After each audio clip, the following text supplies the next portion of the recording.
and he named it after the site of the atomic bomb testing that year, Bikini Atoll. He thought that the public's reaction would be like an atomic bomb explosion, and he was right. His design was based on exposing the belly button for the first time, and he said it wasn't a true bikini unless it could be pulled through a wedding ring. It was so scandalous that no French model would wear it, so he had to hire a stripper to debut his bikini. Before Rayard invented the bikini, women wore one-piece swimsuits like this, or if they were two-piece swimsuits, they were still very modest, exposed very little midriff, and always covered the belly button. Before that, at the turn of the century, women wore these voluminous bathing costumes, and they used things called bath machines, which were like a 6x6x6 wooden or canvas hut on wheels.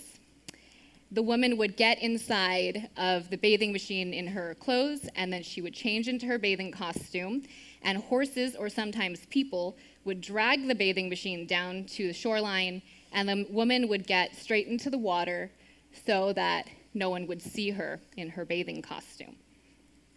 We have certainly come a long way since then, from practically wearing a house, 36 square feet, to wearing about 36 square inches of fabric.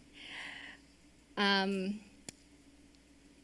go to the beach today, and it seems like everyone is wearing a bikini. But it was not an instant hit in the United States. It was seen as a suspect garment favored by licentious Mediterranean types. In 1957, Modern Girl magazine said it was hardly necessary to waste words on the so-called bikini because no girl with tact or decency would ever wear such a thing.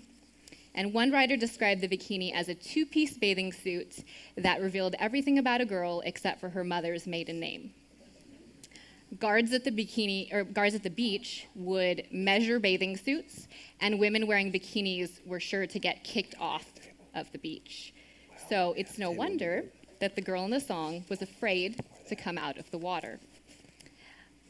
With the 1960s, however, came the sexual revolution and the women's movement and the rising popularity of the bikini. Soon, no one was afraid to wear one, and in 1965, a woman told Time magazine that it was almost square not to. Last year alone, annual spending on the bikini totaled $8 billion. The popularity of the bikini has been attributed to the power of women, not the power of fashion.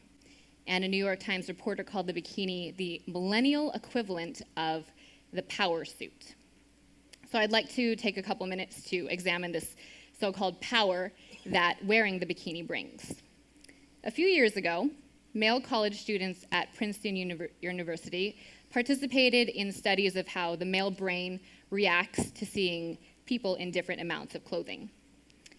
Brain scans revealed that when men are shown pictures of scantily clad women, the region of the brain associated with tools such as screwdrivers and hammers lit up. Some men showed zero brain activity in the medial prefrontal cortex, which is the part of the brain that lights up when one ponders another person's thoughts, feelings, and intentions. Researchers found this shocking because they almost never see this part of the brain shut down in this way. And a Princeton professor said, it's as if they're reacting to these women as if they are not fully human. It's consistent with the idea that they are responding to these photographs as if they were responding to objects, not people. In a separate Princeton study, when men viewed images of women in bikinis, they often associated with first-person action verbs, such as I push, I grab, I handle. But when they saw images of women dressed modestly, they associated them with third-person action verbs, such as she pushes, she grabs. Analysts at the National Geographic concluded that bikinis really do inspire men to see women as objects, as something to be used rather than someone to connect with. So, it seems that wearing a bikini does give a woman power, the power to shut down a man's ability to see her as a person. but rather as an object. This is surely not the kind of power that women were searching for, the power to be treated as an equal, to be seen as in control, and to be taken seriously. It seems that the kind of power they're searching for is more attainable when they dress modestly. But now comes the problem of modesty. The very word modesty is often met with such disdain, especially among the younger high school crowd. I remember speaking to a group of teenagers in New York, and when I mentioned modesty, this girl yelled from the back, "What am I supposed to dress like then? A grandma?" And I was scared.